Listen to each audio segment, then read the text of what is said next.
Buenas tardes para todos nuevamente. La palabra de hoy es continuidad de lo que escuchamos ayer y de la que escucharemos la próxima semana.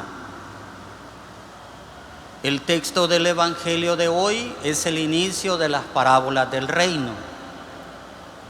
En comparaciones, Jesús dice cómo es el reino y cómo llega.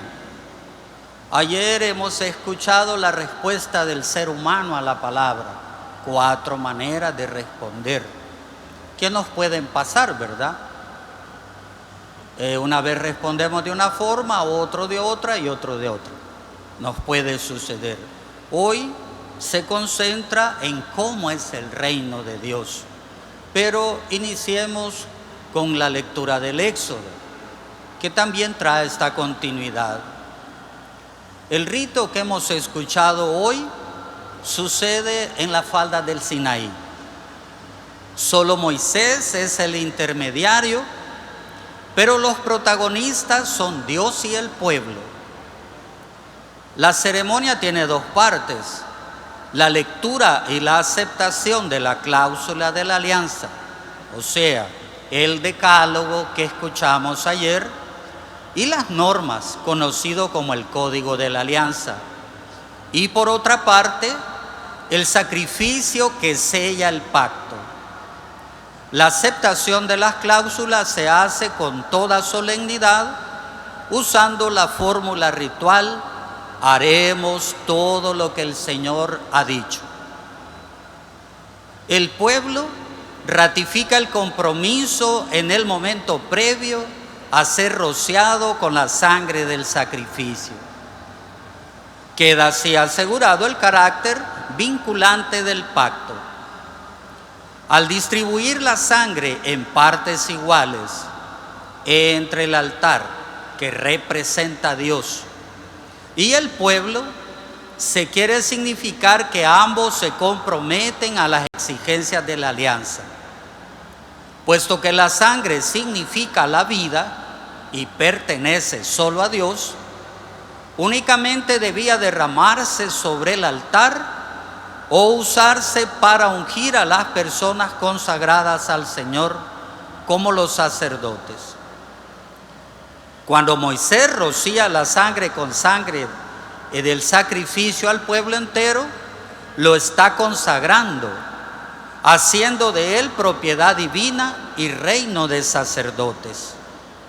La alianza, por tanto, no es únicamente el compromiso de cumplir los preceptos, sino ante todo el derecho de pertenecer a la nación santa, ser una posesión de Dios, como lo escuchamos muchas veces en la carta de San Pedro.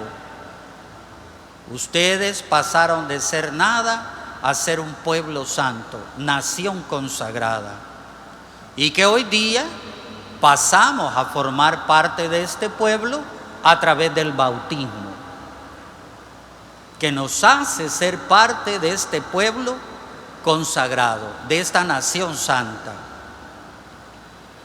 Vemos entonces en la parte del Evangelio, como ya lo dije, iniciamos hoy las parábolas del reino, que son 3. Hemos escuchado hoy la primera, que nos habla de la oposición al reino y responde a la pregunta: ¿por qué existe el mal que hostiliza al bien y cuál es su origen? Las otras 2 responden a la pregunta: ¿por qué el bien es pequeño? ¿Por qué es pequeño? Las comparaciones son grandes, pero esto lo veremos la otra semana. Y quien predique nos explicará mejor esto. Veamos entonces la parábola de hoy: el trigo y la mala hierba. La oposición. La palabra de Dios siempre se encontrará con obstáculos que buscan impedir que se desarrolle. El bien tiene que aprender a contar con el mal, como un parásito difícil de eliminar, que no está solamente afuera, sino también dentro de la comunidad, y en el corazón de cada uno. La historia de cada persona es un campo de batalla donde el Señor siembra con esmero el bien y el enemigo con astucia el mal. Por eso existe la dualidad de semillas, de sembradores y de soluciones posibles en cada situación. Con esta parábola nos explica el Señor de dónde viene el mal y cómo hay que obrar al respecto. El desánimo, la indiferencia, el rechazo, fruto del engaño y la opresión, parecen normales en nuestro tiempo, así como el zacate en la milpa que enfrenta el campesino. En realidad es obra del enemigo y de los suyos, que son cada día más efectivos, los cuales siempre actúan porque nosotros lo permitimos. Por eso el texto dice que la semilla mala fue sembrada mientras los obreros dormían. Si nosotros permanecemos dormidos, el enemigo sigue sembrando la cizaña que nos daña. Y además, de esa manera, mete la división y bloquea el trabajo del reino. En nuestros tiempos es bien difícil esto. Hay un autor sueco muy poco conocido, se llama Bertolt Brecht. Él tiene una frase muy aplicada a este texto. Cuando la razón se duerme, despiertan los monstruos.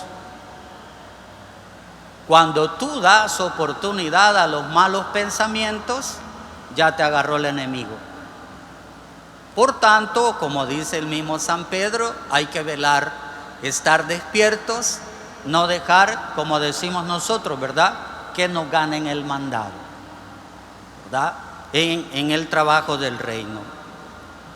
La cizaña son los hijos del maligno, son los que optan por el dueño del mundo y realizan su trabajo haciendo el mal.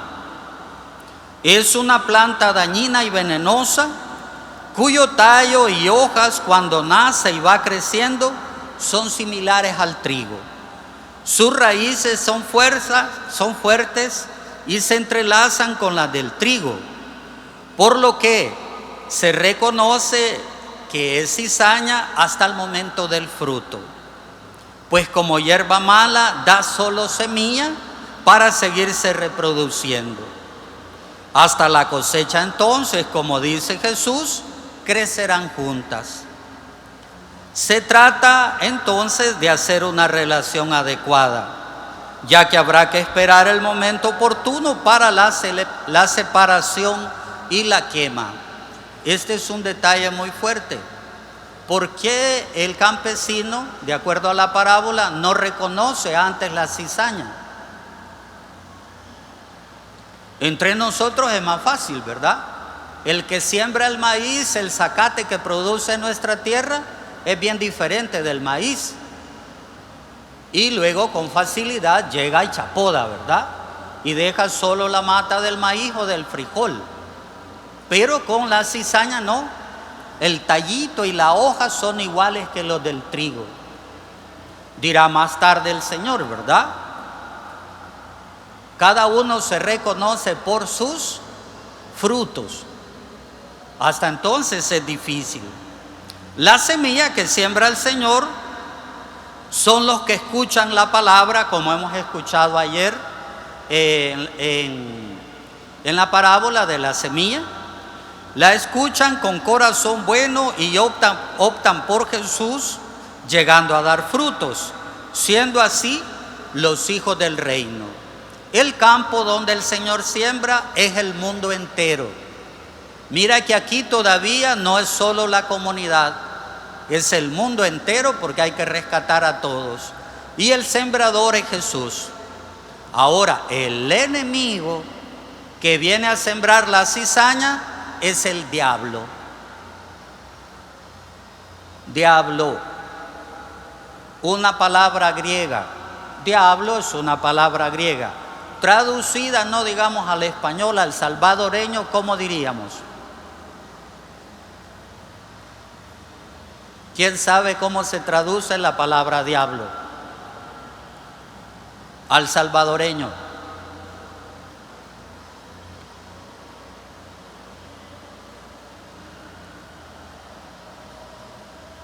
Anoten, anoten. Diablo se traduce por divisor, el que divide. Y ustedes dirán, si en su corazón está sembrado, tienen el corazón dividido. Cada uno hacemos nuestro propio examen. Ustedes dirán si su familia está dividida y le han dejado hacer el trabajo con gran facilidad. Ustedes dirán si su comunidad está dividida y las causas, y sabrán si lo han dejado hacer el trabajo. Ahora viene la pregunta más fuerte, ¿verdad? ¿Nuestro país será unido o será dividido?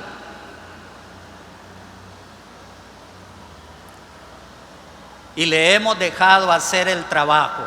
Nos hemos quedado, ¿cómo dice la parábola? ¿Cómo? Dormidos.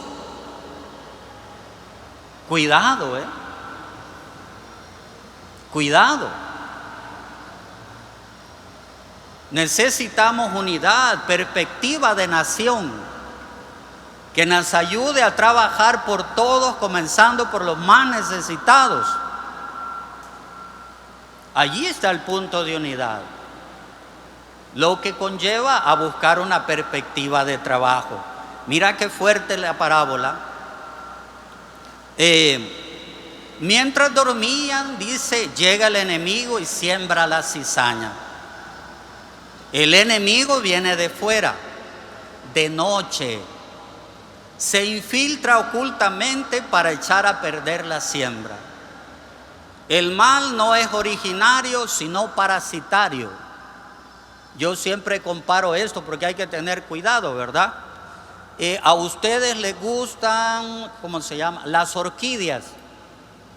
¿Les gustan o no las orquídeas? ¿Y saben cómo se reproducen? ¿De dónde viven? ¿Cómo se le llama a ese tipo de planta?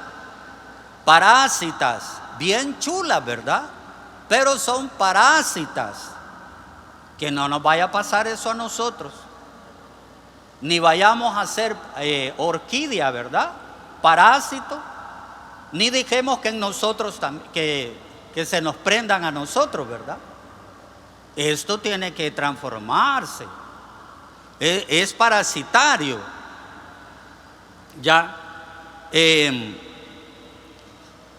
Aparece como sorpresa negativa, de la cual se echa la responsabilidad al otro. Mira que esto es lo más cruel, ¿verdad? Aparece y se le echa responsabilidad al dueño, al sembrador, no al enemigo que pone la cizaña. Llegan y le dicen, ¿acaso no sembraste buena semilla? ¿Por qué aparece también ahora esta mala? O sea, no han logrado distinguir el origen de dónde viene la cizaña. Es muy importante. Y solo se revela al momento de sus frutos, porque miente como mentira, no cumple lo que promete. Es fuerte. Y luego vienen las propuestas para solucionar esto. Atentos, dicen ellos, ¿quieres que vayamos a arrancarla? Él les explica, no fui yo, fue un enemigo que vino de noche y la sembró. Ellos dicen, ¿quieres que vayamos a arrancarla? Propuesta del hombre. La respuesta del humano es quitar de en medio el mal según sus propios métodos, con juicio inmediato. Los mayores desastres derivan precisamente del intento de eliminar el mal. La violencia sagrada es la peor. Con fin bueno se puede violar las libertades. Y hay que ser atentos en esto. ¿Ya? Y dice, dejen que ambas crezcan juntas. Atentos a este significado. La respuesta de Dios es diferente. El mal crece junto con el bien. En lugar de eliminarlo usando la violencia y violando la libertad, se convierte en un lugar para hacer el mayor bien, la misericordia. Nuestra actitud frente al mal nos da nuestra identidad divina, cuya medida es la misericordia que recibimos y comunicamos. Por eso yo decía hoy al inicio de la misa y poníamos esta intención, que cada uno pueda dar lo mejor de sí en este tiempo. Así nos transfiguramos para procurar ser mejores personas, mejores familias, mejores comunidades y mejor país. ¿Ya? Fuerte. El tiempo de la siega, aquí la cosa se pone interesante. El tiempo de la siega, el fin del mundo, el fin de la historia. Se compara el fin del mundo con la siega, que es el tiempo en que la semilla se convierte en pan y alegría. Será cuando Dios haya realizado su obra en el mundo, su gran obra de arte, la redención.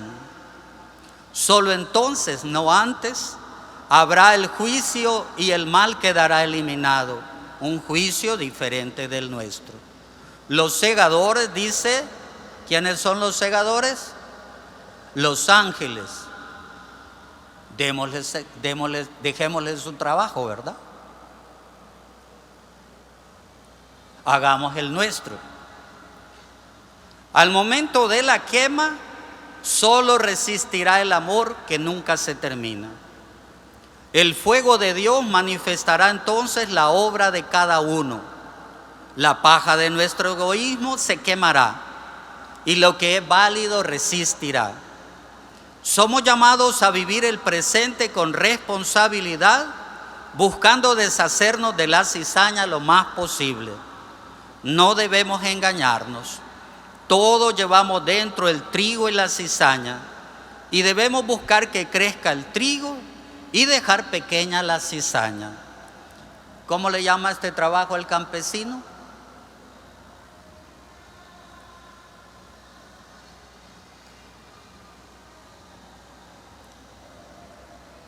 La poda.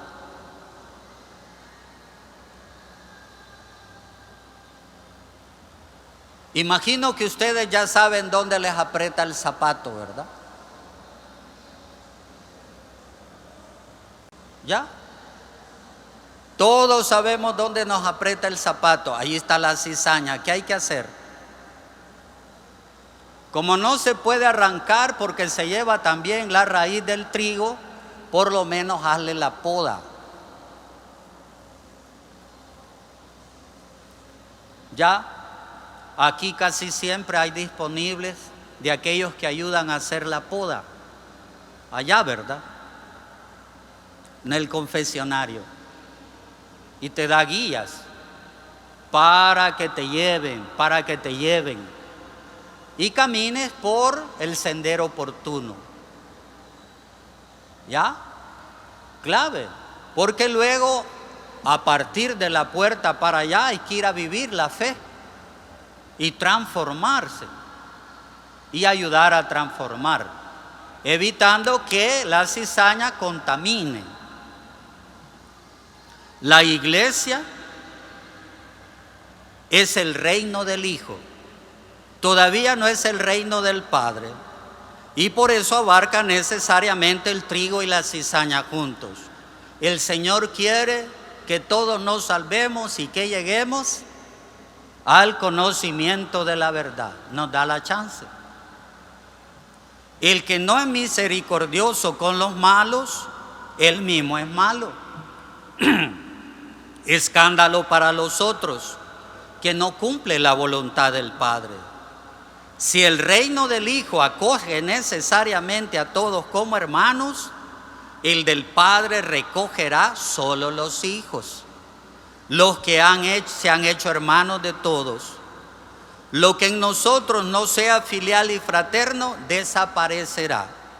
Entonces nos cubriremos de rubor por todo aquello de lo que ahora nos ufanamos. Voy concluyendo. El ser misericordioso también implica no ser cómplice del mal. También indica ponerle un paro a la maldad, porque el que anda haciendo el mal se va a condenar. ¿Ya? También indica decir alto a todo aquello que no está bueno y tenerlo con claridad en mí y en los demás, porque es parte del ritmo que se lleva. Por eso la parábola de hoy nos da a entender que el reino de Dios siempre va a tener oposición, puesto aquí simbólicamente en la cizaña. Siempre va a tener oposición y por tanto debemos de saber leer a la luz del Evangelio los signos de los tiempos que llevamos. Sigo insistiendo que en esta novena preparatoria a la celebración de la transfiguración, que cada uno de nosotros, dando lo mejor de ti en este tiempo, se transfigure, porque lo necesitamos como persona, como familias, como comunidades y como país. Si cada uno no da lo mejor de sí, es imposible. Asumiendo cada uno nuestras responsabilidades, transfigurando nuestra familia, nuestras comunidades, nuestras ciudades y nuestro país. Pidamos al Divino Salvador, quien se transfiguró para darnos ejemplo, nos conceda constantemente el don de nuestra transfiguración para así transfigurar este país que tanto lo necesita. Que así sea.